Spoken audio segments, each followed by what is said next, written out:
লম্বা পথ পাড়ি দিয়ে যুক্তরাষ্ট্রে পৌঁছেছে টাইগাররা। সেখানে পৌঁছেই ঝড়ের কবলে নাজমুল শান্তরা। আপাতত বিশ্রাম, এরপরই প্রস্তুতি শুরু যুক্তরাষ্ট্রের বিপক্ষে 3 ম্যাচের টি-20 সিরিজের জন্য।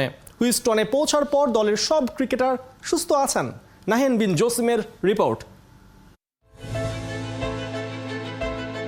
Dhaka to Dubai, Dubai to Houston, প্রায় 14,000 কিলোমিটার আকাশ পথ।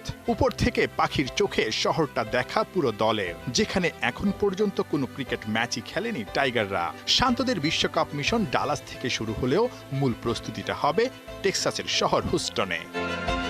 বৃষ্টিস্নাত সন্ধ্যায় নিজেদের প্রথম গন্তব্যে টাইগাররা। শান্ত, আফিফ, তানজিদ তামিমদের চোখে মুখে 25 ঘন্টা লম্বা ভ্রমণ ক্লান্তির ছাপ। স্বস্তি একটাই, ঢাকায় ভ্যাপসা গরম, আর হুস্টনে এই মুহূর্তে মৃদু ঠান্ডা আবহাওয়া বৃষ্টির জন্য। তবে দিনে দিনে তাপমাত্রা বাড়বে সেখানেও। 3 দিন পরই নতুন কন্ডিশনে নতুন মিশন টাইগারদের। স্বাগতিক যুক্তরাষ্ট্রের বিপক্ষে 3 ম্যাচের টি-20 সিরিজ, বিশ্বকাপের আগে প্রস্তুতি। 21 মে প্রথম ম্যাচ, এরপর 23 ও 25 মে বাকি 2 টি-20। এখানেই শেষ না, যুক্তরাষ্ট্রের সঙ্গে আরও একবার হতে হবে মুখোমুখি। বিশ্বকাপ শুরুর আগে যুক্তরাষ্ট্রের বিপক্ষে একটা প্রস্তুতি ম্যাচও খেলবে টাইগাররা। 28 মে আইসিসির ওয়ার্ম আপ ম্যাচের venue grand prairie cricket stadium. বিশ্বকাপের পর্দা ওঠার আগে সবচেয়ে বড় আগ্রহ একজন প্রস্তুতি ম্যাচ ঘিরে। যুক্তরাষ্ট্রের নিউ ইয়র্কে নাজমুল শান্তর দল মুখোমুখি হবে শক্তিশালী ভারতের বিপক্ষে। এরপরই শুরু টাইগারদের আসল বিশ্বকাপ মিশন। ডালাসে শ্রীলঙ্কার বিপক্ষে প্রথম ম্যাচ 8 জুন। 10 জুন নিউ ইয়র্কের প্রতিপক্ষ দক্ষিণ আফ্রিকা। এরপর গ্রুপ পর্বের বাকি 2 ম্যাচ সেন্ট ভিনসেন্টে নেদারল্যান্ডস আর নেপালের বিপক্ষে। সুপার 8-এর আগে বাংলাদেশকে আকাশপথে 26,644 কিলোমিটার পথ পাড়ি দিতে হবে। লম্বা পথে শক্ত বাধা পেরুতে পারলেই টাইগাররা দ্বিতীয় রাউন্ডে খেলবে, যা আপাতত টার্গেট পুরো দলের। নাহিয়ান বিন জসিম, 71। টি-20 বিশ্বকাপে বাংলাদেশের ভরাডুবির সহজ সূত্র, নাজমুল শান্তকে নিয়মিত খেলতে হবে 3-এ। পরিসংখ্যান জানান দিচ্ছে এমনটাই। বাংলাদেশের যদি বিশ্বকাপে ভালো রেজাল্ট আনতে চায়, সেক্ষেত্রে 1 ডাউনে জায়গা দিতে হবে সাকিব আল হাসানকে। সব মিলিয়ে আবারও বিশ্বকাপে ব্যাটিং অর্ডার নিয়ে পরীক্ষা নিরীক্ষা করতে পারেন হাথুরু।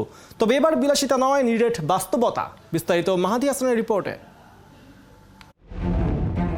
হাথুরু সিংহে শুধু একজন ক্রিকেট কোচ নাকি বিশিষ্ট বিজ্ঞানীও?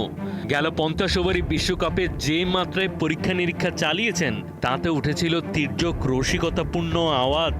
চিরকালের একরোখা মনোভাবের হাথুরু তাহলে কি টি-20 বিশ্বকাপে অব্যাহত রাখবেন তার এক্সপেরিমেন্টের প্রয়াস? উত্তরটা সম্ভবত এরকম হতে পারে যে এবার ব্যাটিং অর্ডারের ওলটপালট বিলাসিতা নয়, বাস্তবতা। বিশেষ করে 3 নম্বর পজিশনে ক্যাপ্টেন নাজমুল শান্তর টি-20 স্ট্রাইক রেটের যা অবস্থা, তাতে করে সেখানে একটা অদল বদল ছাড়া গতি নেই। আর বাস্তবতা মেনে 1 ডাউনে সেই গুরুত্বপূর্ণ পজিশনে যদি সাকিব ঢুকে পড়েন, তাহলে অবধারিতভাবে পুরো ব্যাটিং অর্ডারে ম্যাচ সিচুয়েশন বুঝে আপ ডাউন হওয়াটা খুব বেশি সম্ভব। সবশেষ জিম্বাবুয়ে সিরিজে 81 রান করেছেন 78 বল খেলে, মানে 103-এর স্ট্রাইক রেটে ব্যাট করেছেন। আর 36টা 20 ওভারি ম্যাচ খেলে 111। সোজা কথা, তার ব্যাটিং অ্যাপ্রোচ 20 ওভারি ফরম্যাটের জন্য আদর্শ বা চলনসই এখনও হয়ে ওঠেনি। যদি শুধুমাত্র 3 নম্বর পজিশনের ট্র্যাক রেকর্ড দেখা হয়, সেখানে স্ট্রাইক রেট 113। অথচ 20 ওভারি খেলাতে রান তোলার প্রধান জায়গাই হচ্ছে প্রথম 6 ওভার। সেই পাওয়ার প্লে সিচুয়েশনে যারা ব্যাট করেন, তারা সচরাচর টিমের 1 থেকে 3 নম্বর ব্যাটার। রান কত করলেন সেটা নয়, গড়পড়তা স্ট্রাইক রেটের কারণে টি-20 সংস্করণে যে কোনো দল ম্যাচ হেরে যেতে পারে। বিশেষ করে টপ অর্ডারের সেরা 3-এর স্ট্রাইক রেট বর্তমানে খুবই গুরুত্বপূর্ণ। 3 নম্বর পজিশনে সাকিব আল হাসান বাংলাদেশের পরীক্ষিত পারফর্মার। সেখানে তার স্ট্রাইক রেট ছাড়াও গড় আর অভিজ্ঞতা দুটোই টিমে সবচাইতে সেরা। বিশ্বকাপের মতো সেরাদের সাথে টক্কর দেওয়ার মঞ্চে ব্যাটিং অর্ডারের 3-এ শান্ত নয়, সাকিব আল হাসানই সমাধান। শুধু পরিসংখ্যানের থিওরি নয়, বাংলাদেশের টিম ম্যানেজমেন্টের গুরুত্বপূর্ণ। হেড কোচ হাথুরু সিংহে সাফ ইঙ্গিত দিয়ে রেখেছেন, বাস্তবতা মেনেই ব্যাটিং অর্ডারে আসছে ওলট পালট। Yeah, T20 cricket, yes, batting order will be changing. That's normal in normal cricket. It's about where you bat and how best you bat. মারি হাসান, 71। আমেরিকার বিমানে সাইফুদ্দিন উঠতে পারেননি, এটাই সবচেয়ে অবাক করার বিষয় খালেদ মাহমুদ সুজনের কাছে। এই বোর্ড পরিচালক ও ঘরোয়া লীগের নামী কোচ মনে করেন 17 জনের বহরে মিরাজ সাইফুদ্দিন থাকলে বাংলাদেশ দলের শক্তি আরও বাড়ত। মনমরা সাইফুদ্দিনকে নানাভাবে সাহস দিয়ে শক্তভাবে ফেরার টোটকা দিচ্ছেন বাংলার ক্রিকেটের ফাইটার সুজন। সাইফুল রূপকের রিপোর্ট। কেন সাইফুদ্দিন থাকলো না, সেখানে হয়তো মিরাজকে রাখা যেতে পারতো। মিরাজ, শান্ত, সাইফুদ্দিন তিন বন্ধু একই সাথে খেলেছেন 2016 যুব বিশ্বকাপ। 8 বছর বাদে আমেরিকায় টি-20 বিশ্বকাপে জাতীয় দলের কাপ্তানিতে শান্ত। স্কোয়াডেই জায়গা হয়নি সাইফুদ্দিন আর মিরাজের। এ নিয়ে যত আলোচনা ক্রিকেট আঙ্গনে, বিশেষ করে ফেনী এক্সপ্রেসের বাদ পড়াটা অবাক করছে অনেককেই। সাইফুদ্দিনের উপর আমারও কনফিডেন্ট অনেক ছিল যে কারণ এই ফরম্যাটে ভালো করেছে, এক্সপিরিয়েন্স প্লেয়ার, হি নোজ কী করতে হবে। 17 জনের হিসাবটা করা হলে আমেরিকা যাচ্ছে, সেইখানে কেন সাইফুদ্দিন থাকলো না? 5টা ও তো পুরো জিম্বাবুয়ে টিমের সাথে ছিল, হঠাৎ করে হাসানকে আবার কিনে নিয়ে যেত না। মানে এইটা আমি একটু বেট সারপ্রাইজ যে আদার দেন দ্যাট আমার মনে হয় ঠিক আছে। আর আফিফের ব্যাপারটাও আমি বেট সারপ্রাইজ যে কোনো ম্যাচই খেললো না, বাদ পড়ে গেল, আবার তাকে 17 জনের একটা ট্যুর করালো। মানে সেখানে হয়তো মিরাজকে রাখা যেতে পারতো। খালেদ মাহমুদ সুজনের অধীনে আবাহনীর টিমে তানজিম সাকিবও খেলেছেন, মোহাম্মদ সাইফুদ্দিনও খেলেছেন। আপনি যদি নির্বাচক হতেন, আপনি কাকে নিতেন? না, দুজনই সেরা। আমার মনে হয় যে সাইফুদ্দিন একরকম বোলার, তানজিম সাকিব একরকম bowler. Sakib is very aggressive bowler, আমি সবসময় ওকে দারুণ পছন্দ করি। মানে ওর এগ্রেসিভনেস আমাকে সবসময় মানে আলাদা করে ইন্সপায়ার করে, সত্যি কথা বলতে। আমার মনে হয় যে তাসকিন এবং সাকিব অনেকটা একরকমের। এবং Saifuddin is a wicket taker. আমি মনে করবো সাইফুদ্দিন আমার টিকের আবুনিতে যদি আপনি বলেন, আবুনিতে সাইফুদ্দিন এত বছর ধরে খেলছে এবং প্রতি বছরই পারফর্ম করে। এবং দ্য ভেরি হ্যান্ডি প্লেয়ার, ব্যাটিংয়ে গিয়ে রান করে দিচ্ছে, সময় মতো আপনাকে উইকেট নিয়ে দিচ্ছে। একটা ম্যাচ খারাপ খেলে বাদ পড়ে যাওয়াটা, ইভেন পহেলা মের আগে যে আইসিসিকে 15 জনের দল দিয়েছে বিসিবি, সেখানেও সাইফুদ্দিন ছিলেন। এইটাই খুব সারপ্রাইজ, যদি আপনি একটা ম্যাচে একটা ছেলেকে দিবেন, তাহলে এই টিমে অনেকেই বাদ পড়ে। সাইফুদ্দিন একটা ম্যাচে মনে লাস্ট ম্যাচে 4 ওভারে মনে 50 উপরে রান দিয়েছিল। তো এটা হতেই পারে। একদিন তো বিচেল অস্ট্রেলিয়ার সেরা বোলার 4 ওভার 68 দিচ্ছে, 70 দিচ্ছে আমরা কলকাতার জন্য। সুতরাং এটা মানে এটা কোনো ইয়ে হতে পারে না এক ম্যাচের পারফরমেন্স। বাট সাইফুদ্দিন এতগুলো পারফরমেন্সকে আপনি কীভাবে মূল্যায়ন করবেন? সাইফুদ্দিন যে এত কষ্ট করলো, গত 6-7 মাসে পরিশ্রম করলো, বিপিএল কামব্যাক করলো, এই যে পরিশ্রমটা আসলে অনেক সময় তারা কি মেন্টালি আপসেট হয়ে যায়, ডিমোরালাইজ হয়ে যায় কিনা এরকম বাদ পড়াটা? আপসেট তো হয়েছেই, ডেফিনেটলি আপসেট হয়েছে। কথা হয়েছে আমার সাথে একদিন এর মাঝে। বাট আমি বলছি যে না, আমি খালি ওকে একটা কথাই বলছি যে ডোন্ট ওয়ারি। আমার মনে হয় যে হয়তো এটা এনাফ না, তুই যতটুকু করছিস এটা এনাফ না, সামনে আরও সময় আছে। ইউ হ্যাভ টু আরও কষ্ট করতে হবে, আরও হার্ড ওয়ার্ক করতে হবে তো ওইখানে যাওয়ার জন্য। তো ঠিক আছে, এটা তো মানে we all think your capable, but হয়তো বা কোনোভাবে তোকে নেওয়া হয়নি বা যেতে পারিস না। বাট এটা তোর মধ্যে যাতে শক্তি হিসাবে কাজ করে, এটা এরকম না হয় যাতে মানে একটা মানে আমি ব্রেকডাউন না হয়ে যায়, আমি আর খেলবো না, এই জিনিসটা না। পেস কি স্পিন, বাংলাদেশের বোলিং ইউনিট বেশ ধারালো। টপ অর্ডার ব্যাটারদের ছন্ন ছাড়া অবস্থায় যত দুশ্চিন্তার। আমরা জিম্বাবুয়ের বিপক্ষে এই বোলিংয়ের এগেনস্টে আসলে ব্যাটাররা সেভাবে স্ট্রাইক রেট মেনটেন করতে পারেনি, সেইভাবে সাবলীল ব্যাটিংটা করতে পারেনি। হ্যাঁ, সেটা তো একটা কনসার্ন অবশ্যই। বাট বিশ্বাস করি যে ওয়ার্ল্ড কাপে হয়তো আমরা ডিফারেন্ট বাংলাদেশ টিমকে দেখবো, সেটা আমার বিশ্বাস। আমি খালি এইটুকু বলবো যে আমি ছেলেদের সাথে একটা কথাই বলবো যে মানে we have nothing to lose. আমরা যদি টি-20 ওয়ার্ল্ড কাপ খারাপও করি, আমার মনে হয় যে এটা খুব একটা বড়ো কিছু হয়ে যাবে বাংলাদেশ ক্রিকেটে। বাট আমি বলি যদি আমরা কিছু মানে পাই, সেটাই আমাদের ক্রিকেটের জন্য অনেক বড় কিছু হবে। সেটা আমাদের ওই প্রেশার না নিয়ে খেলাটা আমি ইয়ে করবো, যে খেলুক, এনজয় করুক। সাইফুল রূপক, 71। বিশ্বকাপ একটা জিতেছেন, আরেকটা জেতার সুযোগ তার সামনে। কঠিন, অনেকের কাছে অসম্ভব, কিন্তু সেই অসম্ভবকেও আগেও তো করেছেন সম্ভব। শরীফুল ইসলাম এবারে টি-20 বিশ্বকাপে পাওয়ার প্লেতে বাংলাদেশের তুরুপের তাস। নতুন বলে উইকেট আর রান চেক দুটোই দিতে হবে সমান তালে। শরীফুল কতটা প্রস্তুত সেই লক্ষ্যে? বিস্তারিত রিপোর্টে।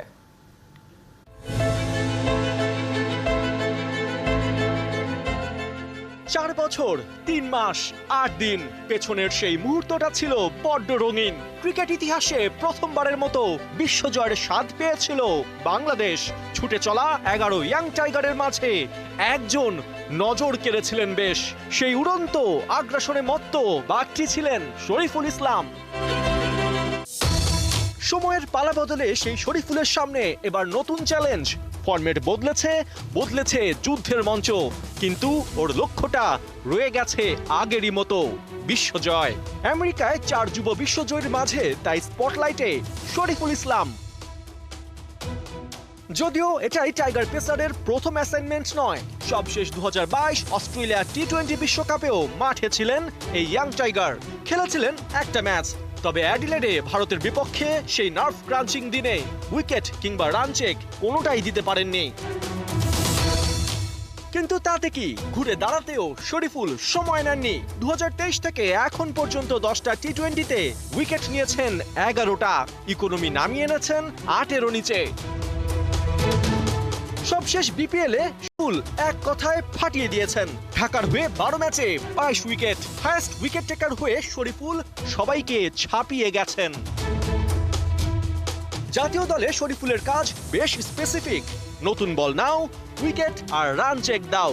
পাওয়ার প্লেতে শরীফুলের 2 ওভার তাই মাস্ট, বাকি দুটা সাধারণত 11 থেকে 18 ওভারের মধ্যে করে থাকেন শরীফুল। সাম্প্রতিক সময়ে পাওয়ার প্লেতে শরীফুলের স্ট্যাট বেশ ঈর্ষণীয়। শ্রীলঙ্কা সিরিজে 5 ইকোনমিতে বল করে উইকেট পেয়েছেন একটা। জিম্বাবুয়ের বিপক্ষেও পাওয়ার প্লেতে ইকোনমি ছিল 6-এর নিচে। তবে পেসার হিসেবে শরীফুলের আসল মূল্যায়ন তো অ্যাওয়েতে, যেখানে গেল নিউজিল্যান্ড সফরে শরীফুল পাওয়ার প্লেতে এক কথায় ছিলেন অপ্রতিরোধ্য।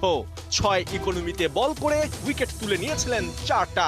ধারণা করা হচ্ছে আমেরিকায়ও সিমিলার কন্ডিশনই পেতে যাচ্ছেন টাইগার পেসার। এবারের বিশ্বকাপ স্কোয়াডে মোট সিমার 4 জন, সম্মুখে পার্ট টাইম ধরলে সংখ্যাটা দাঁড়ায় 5-এ। তবে এটা ঠিক ধুমধারাক্কা ব্যাটিং এর মঞ্চে শরীফুলের স্টার্টিংই ঠিক করে দেবে বাংলাদেশের ম্যাচ ভাগ্য। পার্থ বণিক, 71। আবারও নাইট রাইডার্সের জার্সি গায়ে 22 গজে নামছেন সাকিব আল হাসান। তবে আইপিএল এর দল কলকাতা নয়, যুক্তরাষ্ট্রের মেজর লিগ ক্রিকেটের লস অ্যাঞ্জেলেস নাইট রাইডার্সের হয়ে মাঠে নামবেন তিনি। শুক্রবার নিজেদের সামাজিক যোগাযোগ মাধ্যমে দেওয়া এক পোস্টে এই তথ্য জানিয়েছে শাহরুখের দল Los Angeles Knight Riders. Rahman পেয়ারের রিপোর্ট। বাংলার মহাতারকা সাকিব আল হাসান আবারও নাইট রাইডার্সে 17তম আইপিএল শেষের পথে। এবারের টুর্নামেন্টে প্রথম টিম হিসেবে কলকাতা নাইট রাইডার্স প্লে অফে। ফ্যানরা কি ভাবছে, কলকাতা নাইট রাইডার্সে কি তবে যোগ দিলেন সাকিব আল হাসান?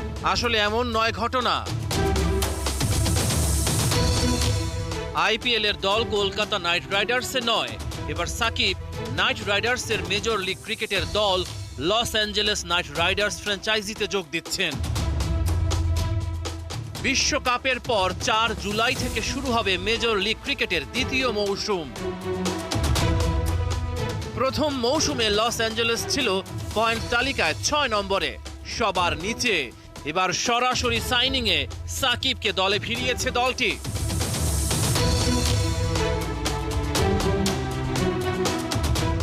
শাহরুখ খানের দল লস অ্যাঞ্জেলেস নাইট রাইডার্স আসন্ন মেজর লিগ ক্রিকেটের জন্য রিটেইন করে রেখেছে Andre Russell, Sunil Narine, Jason রয়দের মতো তারকাকে।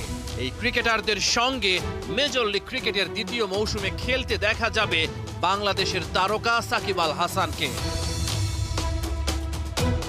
এবারই প্রথম মেজর লিগ ক্রিকেটে কোনো বাংলাদেশি ক্রিকেটারকে খেলতে দেখা যাবে। এর আগে সাকিব আল হাসান আইপিএলে 2 বার শিরোপা জিতেছিলেন কলকাতা নাইট রাইডার্সের হয়ে।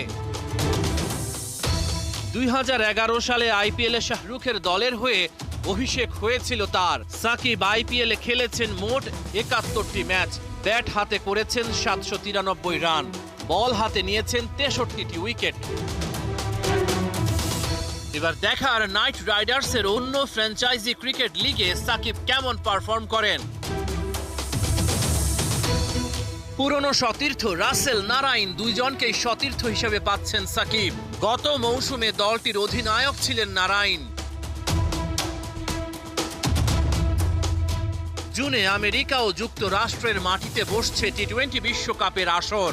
ওই বিশ্বকাপে অংশ নিতে এখন আমেরিকায় বাংলাদেশ দল। বিশ্বকাপ শেষ হওয়ার 4 দিন পর শুরু হবে মেজর লিগ ক্রিকেট। রহমান পেয়ার, 71। Chennai Bengaluru high voltage do or die ম্যাচের আগে হঠাৎই প্রতিপক্ষের ড্রেসিং রুমে হাজির মহেন্দ্র সিং ধোনি। সে ভিডিও এরই মধ্যে সামাজিক যোগাযোগের মাধ্যমে ভাইরালও হয়েছে। বেঙ্গালুরুকে শুভকামনা জানিয়েছেন একসময়ের ক্যাপ্টেন কুল। ঋতুরাজের কাছে ক্যাপ্টেন্সি ছেড়ে দিলেও চেন্নাইয়ের অলিখিত অধিনায়ক এখনও ধোনি আছেন। এবারের আইপিএলে প্লে অফ ভাগ্য নির্ভর করছে শনিবার চিন্নাস্বামীর স্টেডিয়ামে বেঙ্গালুরুর বিপক্ষে ম্যাচের ফলাফলের উপর। বিরাট কোহলিরা যদি 20 রানে অথবা 11 বল হাতে রেখে জিততে পারে তবেই পাবে প্লে অফের টিকিট।